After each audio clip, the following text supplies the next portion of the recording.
Kingdom Come Deliverance 2 was a game that I was absolutely looking forward to. The first game was fantastic with a good story, and most importantly, a real sense of progression from whenever you first started the game. You see, in Kingdom Come Deliverance 1, whenever you first start the game, Henry doesn't know how to fucking read. So you have to teach him how to read, how to sword fight, how to talk to people, how to talk to women. I don't know how to do that. But by the end of the game, you have these crazy sets of armor, and your swordsmanship is so much better, and you can take on pretty much any foe that you want and go explore wherever you want, and you see the world in a totally different perspective than when you first started. You go from struggling to do the most basic tasks, you can't hit shit with a bow and arrow, to being able to do everything pretty easily because of how much time and effort you put in to upgrading all of your skills, and it was very rewarding. So I had high hopes for the second one. Did it improve? Nah, it kind of sucks and is lacking in a lot of areas that I wanted it to improve on, is what I would say if I was a fucking idiot. Oh my god, the game is so good. The map is huge. The swordplay, huge. And violent. The women, scary. The dog, he's cute. Look at him, living in his own little world. The horseback riding, crazy fast. There's races, there's alliances you forge, betrayal, and choices that actually matter, and so much more. But put on your knight helmet, goddammit, because we're going in. In Kingdom Come Deliverance 2, the game opens with you defending a siege in a castle from an army, and you have no fucking clue who the army is at this point. You're just defending a castle from a siege with a crossbow and a sword and killing some dudes. And still, I was excited to get back into the combat of this game because I loved it in the first one, and I was not disappointed at all. The combat is still amazing, and it works functionally pretty much the same as the first, and I enjoyed it very much from the get-go, and I'm very thankful that it's similar. But during this section, you're mainly just shooting people with crossbows, and you attack with the sword a little bit, and then a cutscene plays. This was supposed to be a simple delivery of a message. It pans up to the sky and shows the banner of Kingdom Come Deliverance 2, the title, and you're strapped in, buddy, because you're not fucking moving from your seat. It pans to the title, it fades to black, and then after this, it opens with you on a horseback on your way with no one other than Sir Hans himself, my goat. I'm not gonna lie to you guys, I didn't know that the actors for this game were actual people, or based off of actual people, so I learned that Sir Hans and Henry were real people, and I've been watching Sir Hans play through the game on his own YouTube channel, and you should go check it out because he's fucking hilarious. But you're supposed to deliver a message to Sir von Burgo during the civil war that's broken out in Bohemia, trying to persuade him to join Henry Wenceslas IV, I think that's how you say his name. That's the side that Henry is on. Upon arriving in the region, however, you talk to one of Sir von Burgo's party and tell him that you're just trying to deliver a message. It's kind of high tension because you're obviously on the other side, so they don't know if they want to let you through or not. And after some talking, they do. You then set up camp by a pond area. You refresh on the sword fighting against Sir Hans, which I'm not going to fucking lose, so I beat his ass. You play some dice, and at this point you might notice that you have a dog. Now, if you didn't play the DLC A Woman's Lot for the first game, you have no fucking clue who this guy is, but you will become acquainted with him very quickly. He is incredibly useful. Shortly after this, though, nobleman Hans is like, hey, we should take a bath in this pond. And all the other soldiers are kind of like, it's kind of fucking weird. We have a mission to do, and we're out in the middle of the road. Should probably set up the camp a little bit more. And Hans is like, dude, it'll be fucking fine. Come on. So you and Hans are taking a bath in the water, and then Hans has this legendary line where he listens to people he hears talking. He makes the assumption that they are females and goes, females, we must go find them. Females. Let's go to them. Sir Hans. Oh, shut up and let's go. That's what it's like. Is this like a recreated footage of you at Hot Topic?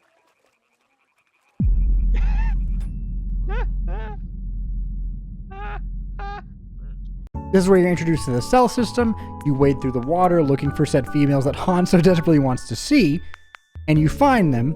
However, whenever you find them, your camp gets ambushed by bandits, and all of your party members are killed besides you and Hans.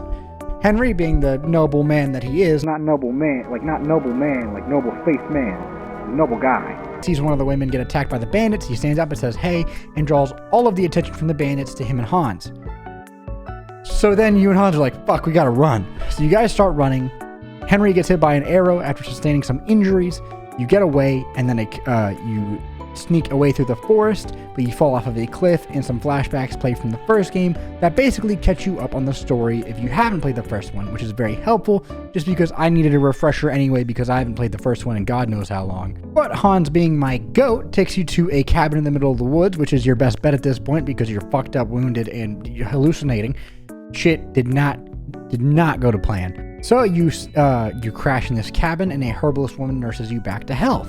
After this, a bandit comes by, and you can attack them and kill them, and then you bury their bodies, and you and Hans make your way out to go try and deliver this message to Sir von Burgo while you can. So then you and Hans approach the castle Trotsky, where Sir von Burgo is rumored to live, and you go up there, and since you guys have lost all your clothing, everything you own, you guys don't exactly look like noblemen. So you go up to the castle and you're like, hey buddy, can I get in there to deliver the message? And the guard basically says no and then pours a bucket of feces on you. Could have just said no, man, you didn't need to do all that shit. That's not cool. Could you imagine trying to enter a place and they say no and then pour a bucket of actual shit on you? It's not a pretty picture. So then the game pretty much actually starts, and your main goal is to relay this message to von Burgo and try to bring an end to the Civil War by getting him to alliance with you. And let me tell you, the side quests are amazing, and the world is huge, and there is so much to explore. The first area that you're in is just that. It's just the first area. You go to a second area, and you go explore so much fucking more. And all of it is so alive and deep. Every animal has a certain habitat they stay in. Every single town has people that you'll get to know through the side quests. Whether it's carrying this fucking game master because he's too drunk to walk and he broke his ankle, or entering a sword tournament, there is so much to do. Or even fucking faking that you're a monk, or even working for a monk monastery. Every single thing in this world is not stagnant. It is a living world that you learn about, and you learn people's names and their backstories, and you see them time and time again and become acquainted with them. And these skills from the first game make a reappearance. And it makes doing all these side quests that much more worth it because you level them up as you talk to people, as you fight things, as you're sneaking around. I made it to a mill eventually and realized that it's no ordinary grain mill and that the owner is a disguised thief who likes to steal things, and all of the workers there are very good at it. So I stayed there for a while and leveled up my thievery skills, and that is completely optional. You don't need to do any of that. But it makes it that much more worth it to go explore because you can miss things like that help you progress in the game. These different moving parts make the world feel like it's constantly evolving without you being there. Certain townsfolk will progress in a storyline, or conversations they're having to each other portray that sense of, oh, everyone's life around me is still progressing even though I'm doing stuff. And it makes it very immersive for the player. Now that we've established that the world is good and alive, what about the story? The story to Kingdom Come Deliverance 2 is fucking amazing, and I love it so much. With a lot of different characters, amazing fights, and most importantly, choices that actually matter. You can kill entire towns, make no friends, and fuck up everything if you so want to.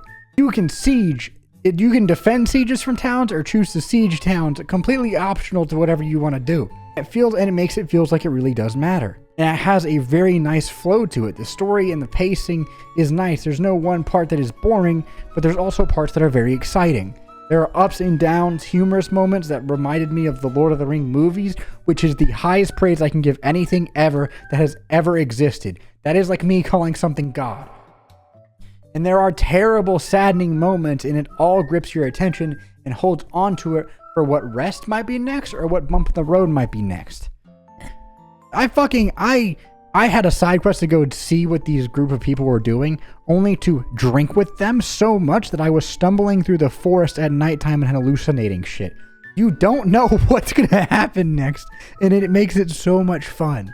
And touching on the skills, whatever playstyle you decide that you want to do, that your specific Henry wants to be good at, he will get good at that over time just by you using that skill. If you want to sneak around and you just sneak around, you'll level up that skill. If you want to sword fight and you just sword fight fucking everything instead of trying to sneak around, your Henry will get better at that skill. If you're more of a diplomat and you want to talk to people and sort things out that way, your Henry will get better at that skill, making it feel like you are actually carving what you want to be good at in this game as you play through it. making everyone else's playthrough feel special from your own. And even more than that, the choices that you make are going to be different from your friends. So you want to get better at every skill so that you're ready for whatever the game might throw at you.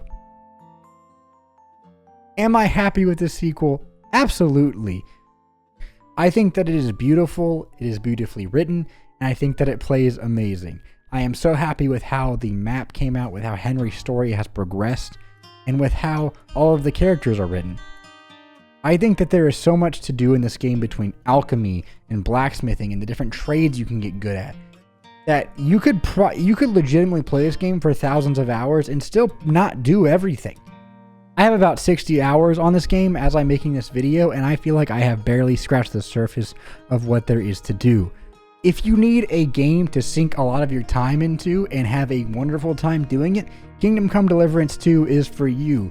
It is the most nerdy shit ever, and I love it.